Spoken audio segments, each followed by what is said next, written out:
So, hi everyone, and welcome to our podcast. And this time we have with us Professor Rajan Sankaran. We all know that Professor Sankaran is a very well known homeopath in our country as well as abroad. And I've been very fortunate. Once upon a time, I was his patient, and probably he might not recollect that. But he is very well known for a lot of good books which he has written, especially Healing Through the Natural Kingdoms, and that is Healing with Homeopathy, and the other book, which is Homeopathy for Today's World. And he's been a very well known teacher in the homeopathic fraternity in our country. So, Professor Sankaran, thank you so much for taking out your time and sharing your expertise and your knowledge with us regarding something which is extremely common, which is polycystic ovarian syndrome. We all, as doctors, know and appreciate the fact that PCOS or polycystic ovarian syndrome is a multifactorial disease, and it's something more like a metabolic disease. And we all know that as far as allopathic medications are concerned in PCOS, it probably does not actually target the disease at its roots. And we ourselves have had a lot of patients who've undergone homeopathic management for PCOS, and I would like to express that it works wonderfully well. So, my first question to you is, as we all know, homeopathic treatment is pretty holistic, right? So, how effective is homeopathy in the management and treatment of PCOS based on your vast experience? Well, thank you so much, Dr. Mehta, for inviting me. And especially, I would like to acknowledge your openness to alternative systems of medicine. Even though being a modern medical practitioner, such an openness and an acknowledgement that an alternative system is working very well where there are limitations of modern medicine is something highly appreciated. And if we can have this kind of integrated approach in all aspects of medicine, I think the patients would be the biggest beneficiary. Now, I agree, sir. PCOS is one condition where homeopathy has a very major role to play. And I would like to explain why and how.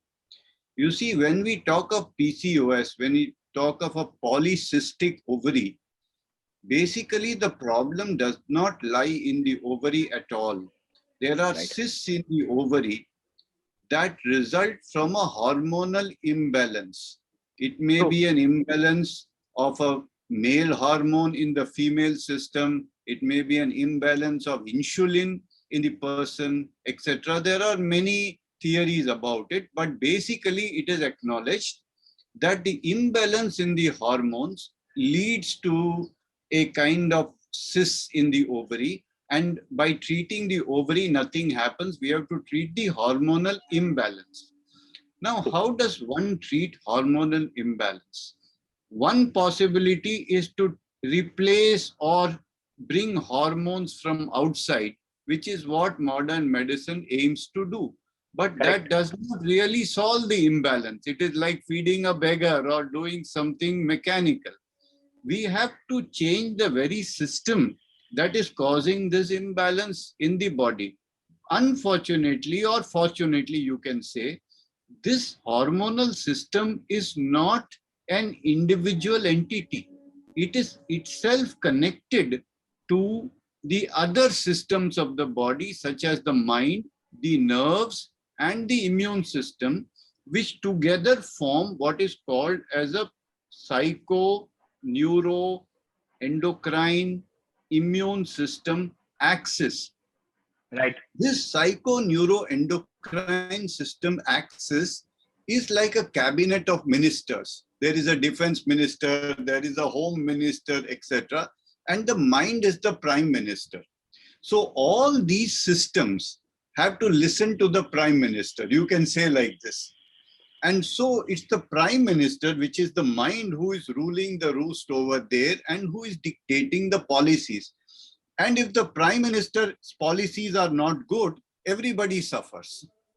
So we have to understand that this whole axis has to be treated. And we have to also see that all this is also stress related. Many patients will tell you that when I'm stressed, my hormones go out of balance. I get very, very painful period when I am stressed, etc., etc. How do we deal with stress? And here is where homeopathy comes in. Because stress in homeopathy is not something caused by an outer trigger, but it is caused by the perception of the individual. How does one look at the outer reality? So, for example, we will have many young girls suffering from PCOS. It's very, very common nowadays. I think every alternate girl has PCOS, if you ask me the truth. The statistics is 1 in 3. 1 in 3. Okay, I'm not too far wrong, you know. Right. So let us understand that one girl, another girl, and a third girl, their outlook to life and stresses are completely different, even though the outer trigger may be exactly the same. One of the commonest triggers in a girl is love disappointment. You can say like that. You know, every alternate girl will come and tell you, I'm disappointed in love. Okay. Now, that's a big source of stress at that particular age group. But each girl perceives and reacts to that stress in a completely individual manner. So one girl will say, you know, the boy came to me, he was talking, sending me messages after messages after messages, and suddenly I'm shocked. He's blocked me from his Facebook, he's blocked me from his WhatsApp. What? It's a shock. I'm numb, I'm frozen, I don't know how to react. Another girl will say, you know, I built all my dreams around this guy. You know, I was going to live in the house and do this and do that. I needed him so much. I depended so much. Now, how I will live without him? So for her, it is not a shock, but a kind of a loss of a loss of person she. And third girl will, oh, he went with that Monica. Now I will show him and I will show Monica. I'll finish them both. I'll show them who they are. So for her, this is a competition.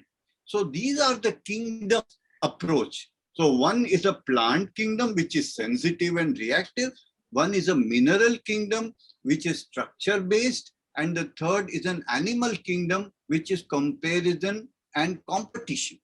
So we have to understand that each one is a personality type. And from understanding this, the homeopath matches the exact remedy through a lot of symptomatology and understanding in depth the mind of that person.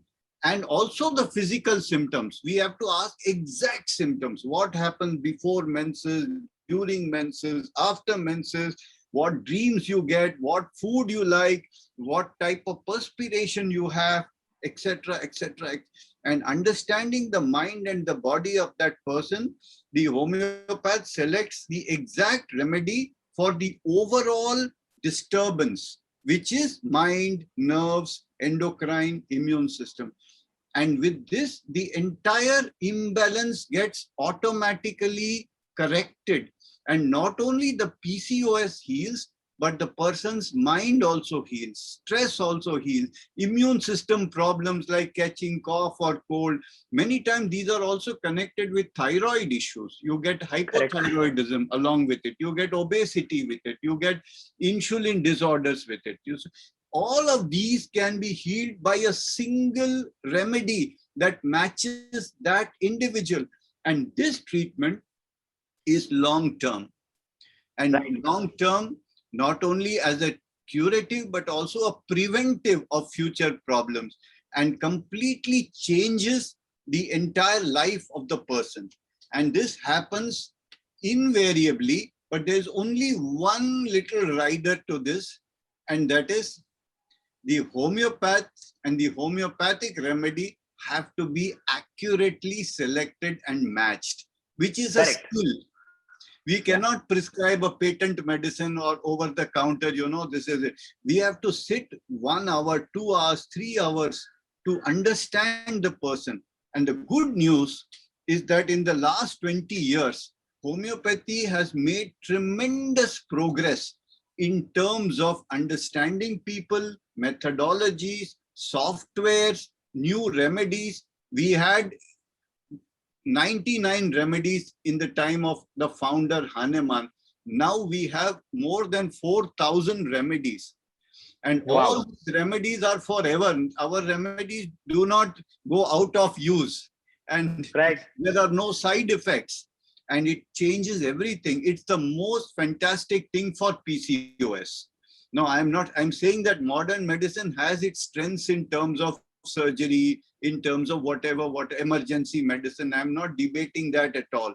But when you Absolutely. come to a condition which is hormonal, and where you want to correct the hormonal imbalance, you have to treat the whole person. Otherwise, the treatment will be short lasting and will have side effects.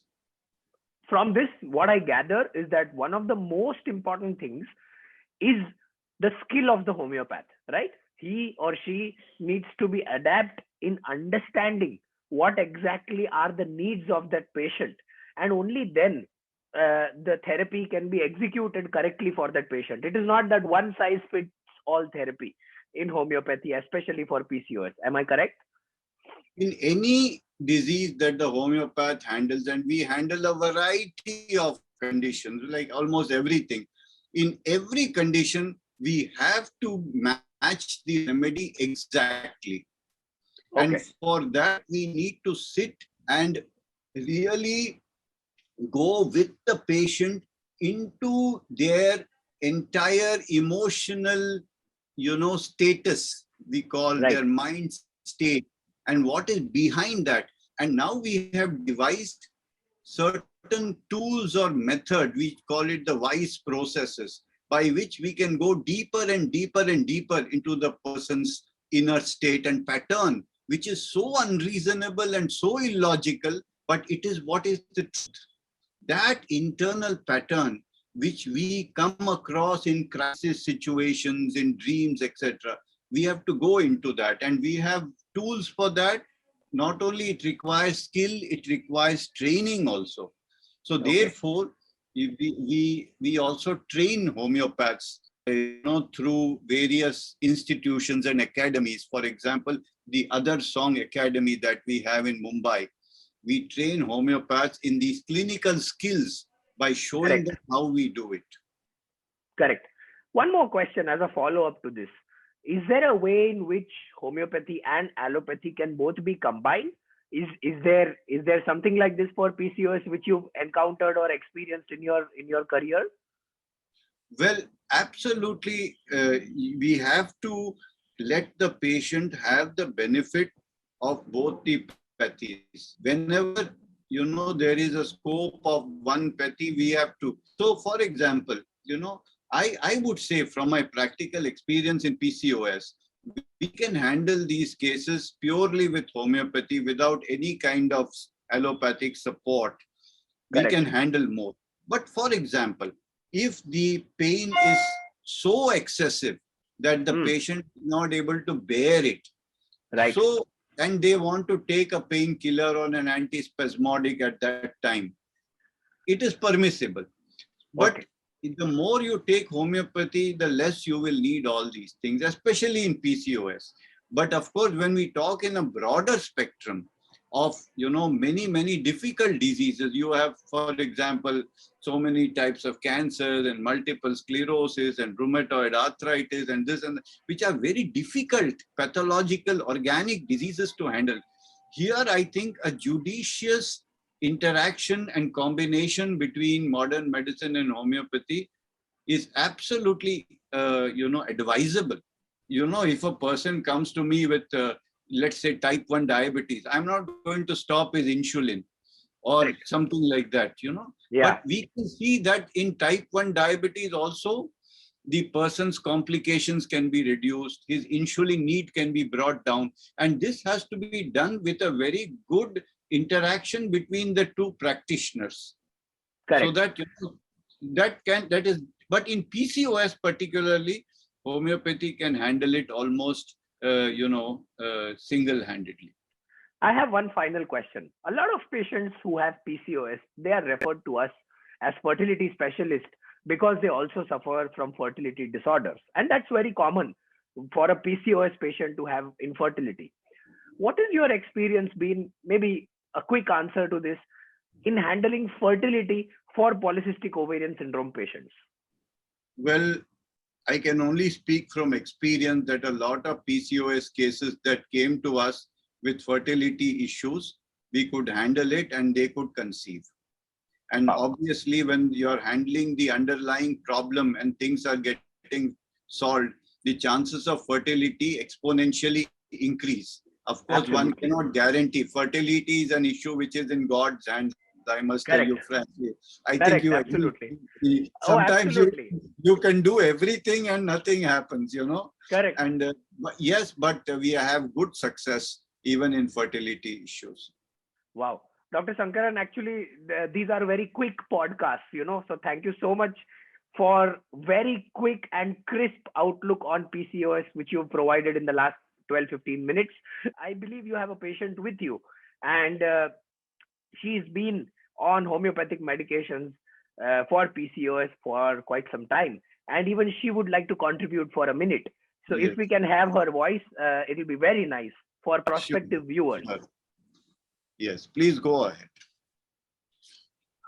I'm 32 years of age and have been suffering with irregular periods for a very long time. The periods initially would come just once in about 2 to 3 months with heavy bleeding, severe pain in the stomach, fainting, extreme exhaustion,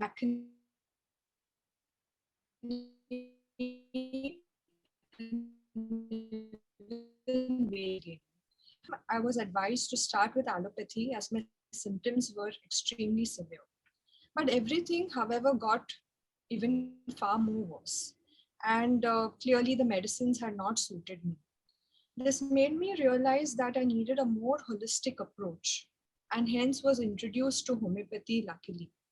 My doctor helped me regularize my periods gradually. She went into the depths of understanding as to how and when my symptoms aggravate, going into the delays of why certain things get delayed at a particular time and not in the other months. She figured that my delays in the cycle were very much stress related. She made me understand that along with homeopathy, I needed to even make certain lifestyle changes, engage in much more physical activity, exercise, meditate, and pursue a hobby I truly loved. I did all of this with all that I could, and even shifted from being a vegetarian to becoming a vegan today.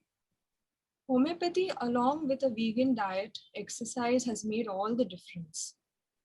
One definitely needs to be very consistent and committed to this lifestyle change. My symptoms today are almost gone. My skin has cleared out. My cycles come at least once every month, and my weight is absolutely under control. Mentally, too, I feel far more relaxed. For someone who has PCOS, I truly recommend shifting to homeopathy. It is important, extremely, to choose a very good homeopath, somebody who can really go into the depths of understanding you and help you and guide you holistically.